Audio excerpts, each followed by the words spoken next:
రాష్ట్రాలకు సగం ఆదాయం ఆ శాఖ నుంచే వస్తుంది. రాష్ట్రాలను ఆదుకునేది ఆ శాఖనే. ఆ శాఖ మూత పడితే రాష్ట్రాలు దివాలా తీస్తాయి. అది ఏ శాఖనో అది మీకు ఇప్పటికే అర్థమై ఉంటుంది. అదే ఎక్సైజ్ శాఖ.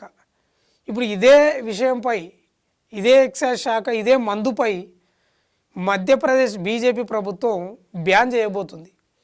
అంటే గుజరాత్కు బీజేపీ ఎట్లయితే కంచుకోటగా ఉందో మధ్యప్రదేశ్కు కూడా బీజేపీ అట్లే కంచుకోటగా ఉంది.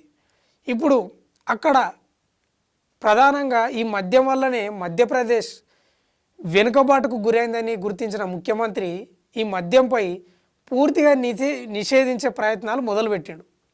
అంటే మనం చూసుకుంటే యువత ఈనాడు మన తెలంగాణలో కానీ చాలా రాష్ట్రాలలో కూడా మద్యానికి బానిసలైనరు. గంజాయికి మద్యానికి బానిసై రాష్ట్రానికి దేశానికే ప్రమాదకరంగా కాకుండా వాళ్ళ కుటుంబాలకు కూడా ప్రమాదకరంగా మారుతున్నారు. దానివల్ల వాళ్ళ జీవితాలు కూడా నాశనం అయిపోతున్న పరిస్థితి మనం చూస్తున్నాం. ఇదే మద్యం మత్తులో, గంజాయి మత్తులో ఎన్నో నేరాలు, ఘోరాలు, అత్యాచారాలు, విద్య లేకపోవడం, టెక్నాలజీ పెరగకపోవడం, పరిశ్రమలు వచ్చినా పనిచేసే వాళ్ళు లేకపోవడం అనేది చాలా మటుకు రాష్ట్రాలలో కనిపిస్తుంది. ఇప్పుడు ఇదే కారణాలు, ఇదే అంశాలు మధ్యప్రదేశ్ ప్రభుత్వం కూడా, బీజేపీ ప్రభుత్వం గమనించి యువతను సన్మార్గంలో నడిపించడానికి ఈ ప్రయత్నం మొదలుపెట్టింది.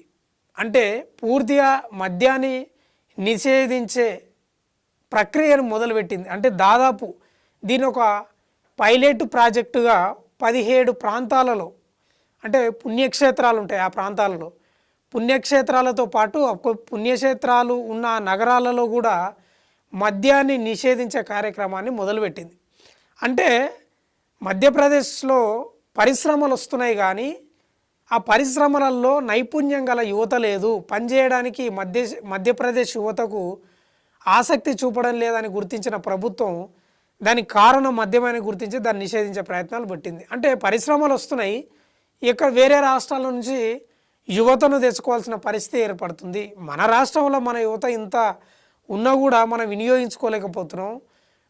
యువత అంతా చెడదారి పడుతున్నారు, పక్కదారి పడుతున్నారని గుర్తించిన ప్రభుత్వం మధ్యప్రదేశ్ రాష్ట్రాన్ని యువత చేతిలో పెట్టాలి, యువతకు అప్పగించాలి అభివృద్ధి విషయంలో అని ఒక కంకణం కట్టుకున్నది. కాబట్టి ఈరోజు అక్కడ ఒక పైలట్ ప్రాజెక్టుగా మద్య నిషేధాన్ని ఇంప్లిమెంట్ చేసే క్రమంలో భాగంగా 17 ప్రాంతాల్లో పైలట్ ప్రాజెక్టుగా చేసింది. మంచి నిర్ణయం.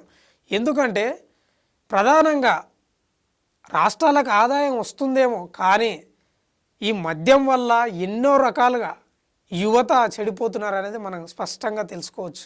చిన్న చిన్న పిల్లలు అలవాటు అయిపోయారు మద్యానికి. దాదాపు 12-13 ఏళ్ళ నుంచే మద్యం తాగడం అలవాటు చేసుకుంటున్నారు. అంటే ఇక వాడు చదివేం చదువుతాడు, వాడు పనేం చేస్తాడు, వాడు సామాజిక విలువలేని నేర్చుకుంటాడు, సమాజానికి ఒక విరోధంగా తయారవుతున్నారు అనేది మనం చూస్తున్నాం. ఈరోజు తెలంగాణ రాష్ట్రంలో కూడా అట్లే ఉంది. కాబట్టి ప్రభుత్వాలు ఈ నిర్ణయం తీసుకోవడం అనేది చాలా మంచి నిర్ణయం.